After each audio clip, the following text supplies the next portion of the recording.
ইংরেজি মাসের নাম, এই মাসটার নাম কি? ফেব্রুয়ারি মাস। এটা একদিক থেকে বরকতপূর্ণ, কারণ এটা আরবি শাবান মাস চলছে।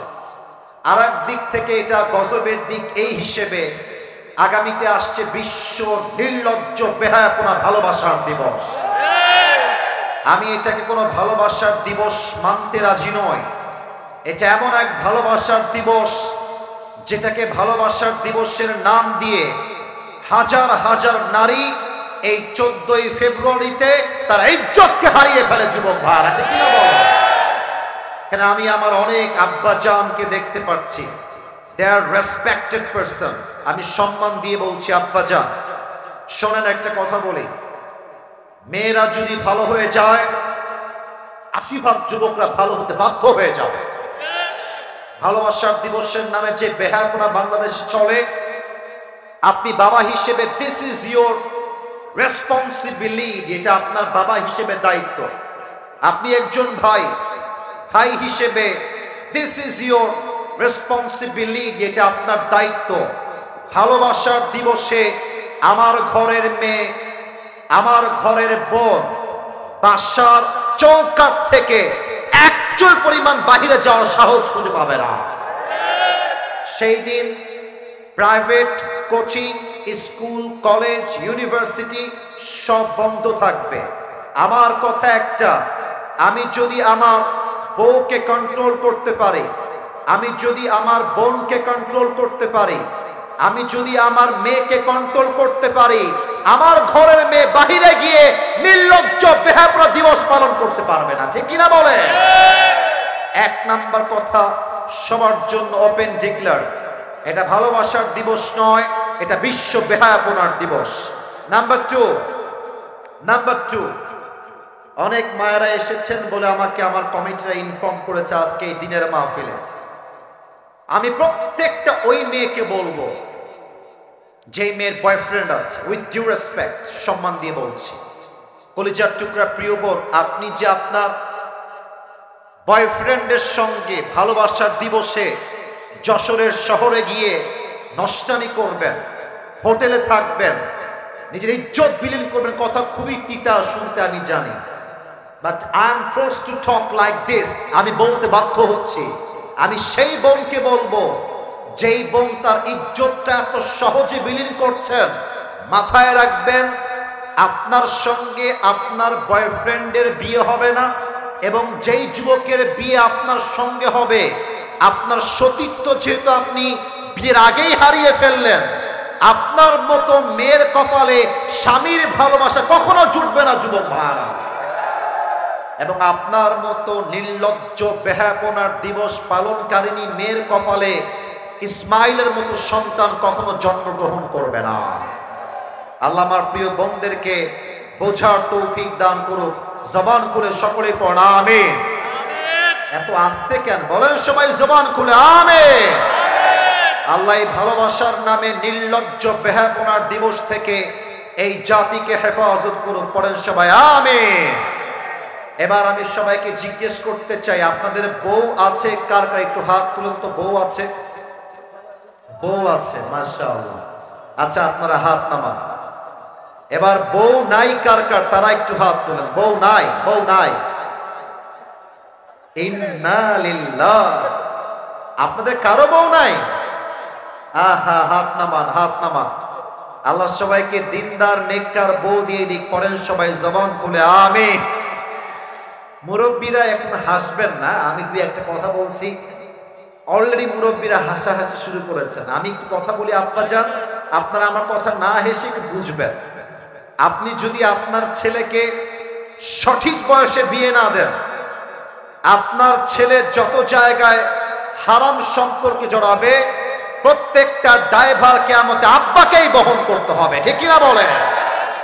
আমি বলবো শীতকালে যুবকদের শীত কম্বল দিয়ে দূর হবে না, ল্যাব দিয়ে দূর হবে না, একমাত্র বউ দিয়ে যুবকদের শীত দূর হবে।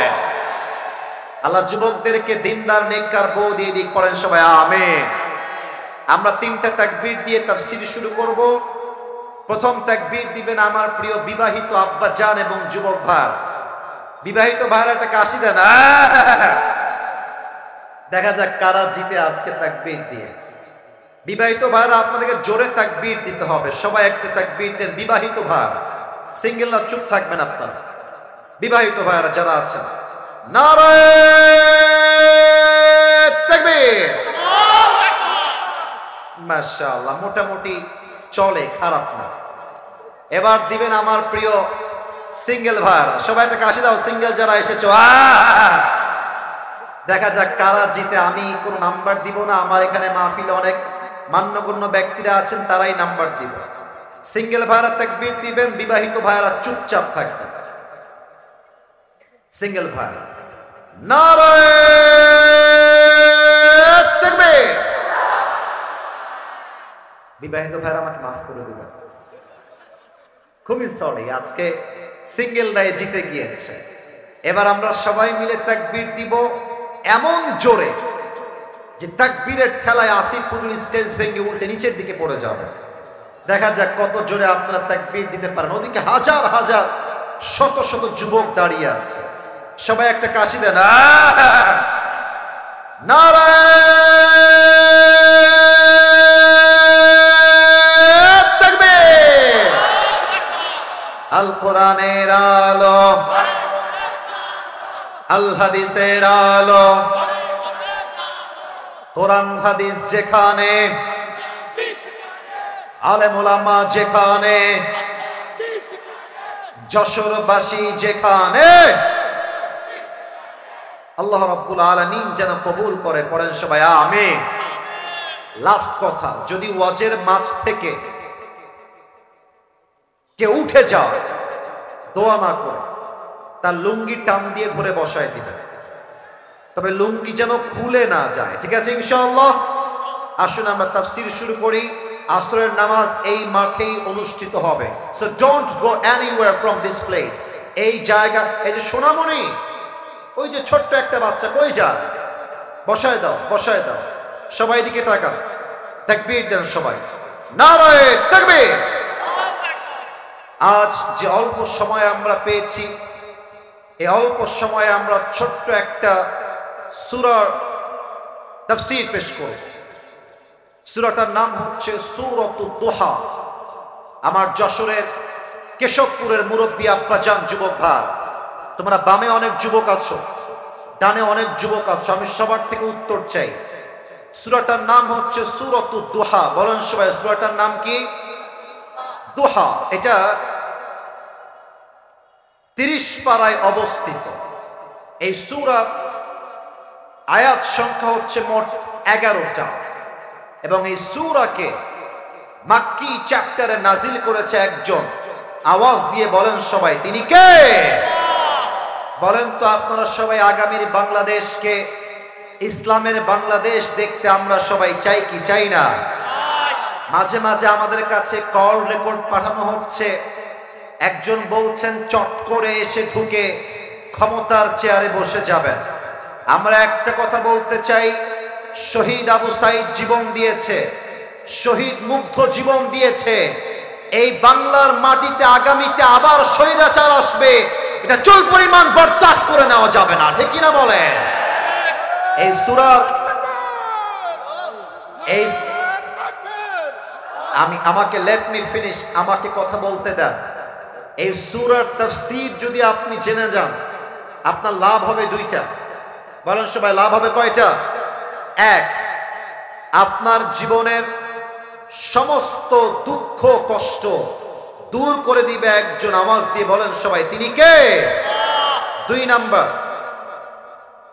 এই সূরার তাফসীর যে জানবে, দুনিয়ার প্রতি এই যে এতটা মায়া, ভালোবাসা, অভিযোগ, আমার এইটা লাগবে, ওইটা নাই, এইটা চাই, ওইটা চাই, এইটা চাই, ওইটা চাই, এই তাফসীর জানলে আপনার জীবনের সমস্ত চাহিদা 100 ভাগ থেকে 10 ভাগে নেমে আসবে। সুবহানাল্লাহ পড়বেন না আপনারা সবাই? আসুন আমরা শুরু করে দেই তাফসীর, because time is too short. আমাকে অল্প সময় দামি কথাগুলো মেনশন এবং কোট করতে হবে। এই 11টা আয়াতকে আল্লাহ তাআলা মোট 4টি ভাগে ভাগ করেছেন। আমার কলিজার টুকরা যশোরের কেশবপুরের ভাড়া, লুক অ্যাট মাই 4 ফিঙ্গার্স। 4টা আঙ্গুল দেখবেন আর আমাকে জবান খুলে উত্তর দিবেন। সূরা দুহা কে আল্লাহ তাআলা কয়টা ভাগে ভাগ করেছেন? রাস্তার থেকেও আওয়াজ চাই, সবার থেকে। সূরা দুহা কে আল্লাহ কয়টা ভাগে ভাগ করেছেন? 4টা। প্রথম 2 আয়াত কসম, দ্বিতীয় 3 আয়াত যখন বান্দা এটা ভাবে যে আল্লাহ মনে হয় আমাকে ভালোবাসে না, আল্লাহ মনে হয় আমাকে ভুলে গেছে, এই চিন্তা বান্দার মন থেকে আল্লাহ দূর করেছেন। তৃতীয় 3টা আয়াতে আল্লাহ তাআলা বান্দার জীবন থেকে মাঝে মাঝে যে আমরা হতাশ হয়ে যাই, চাকরিতে বরকত নাই, ব্যবসায় বরকত নাই, পরীক্ষা দিলেই ফেল হয়ে যায়, মেয়ের কাছে বিয়ের প্রস্তাব দিলেই রিজেক্ট হয়ে যায়, আমার বিয়ে মনে হয় জীবনে হবে না, এই চিন্তা, এই দুঃখ, এই 3টা আয়াতে দূর করেছে একজন, তিনি কে? এবং সর্বশেষ 3টা আয়াত হচ্ছে এমন 3টা আয়াত যেখানে আল্লাহ রাব্বুল আলামিন আমাদের সবাইকে 3টা আমল শিখিয়েছেন। এই 3টা আমল যেই বান্দা করবে, এইটা জাস্ট দুনিয়াতেই থাকবে না, মারা যাওয়ার পরে এই আমলগুলো তার কবরের সাথী হয়ে যাবে। সুবহানাল্লাহ পড়েন সবাই। আসুন আমরা শুরু করছি। আল্লাহ রাব্বুল আলামিন বলছেন, বান্দা শোনো শোনো, ওয়াদ-দুহা ওয়াল-লাইলি ইযা সাজা। আল্লাহ রাব্বুল আলামিন বলছেন দিনের শপথ আর রাতের শপথ। রাত যখন হয় নিঝুম আর নিস্তব্ধ। আসুন আমরা তাফসীরে ঢুকে যাই। আজকে কি বার ভাইরা? গতকাল কি ছিল? আব্বাজান। ও আব্বাজান, আমার সঙ্গে কথা কতি হবে আব্বাজান? আমি আপনাকে সন্তান, আমার সাথে কথা না কইলে আমি কথা বলবো কেন বেলা ভাই? কথা কতি হবে আমার সাথে? আজকে কি বার? গতকাল কি বার ছিল? সোমবার। দুহা মানে হলো আলোর শপথ। আল্লাহ মেসেজ দিচ্ছেন, বান্দা মঙ্গলবারে যা হয়ে গেছে হয়ে গেছে, আগামীকাল বুধবার আসবে, যখন বুধবারের সূর্য উঠবে, নতুন সকাল শুরু হবে, তোকে এই চিন্তা করতে হবে মঙ্গলবারে যে অন্যায় হয়ে গেছে হয়ে গেছে, মঙ্গলবারে যে গুনাহ হয়ে গেছে হয়ে গেছে, বাট বুধবার হবে আমার জীবনের সেরা একটা দিন। এই দিনটা আমি এমন আমল করব যে আমলের বিনিময়ে আমার জান্নাতের ফয়সালা করবে একজন, তিনি কে?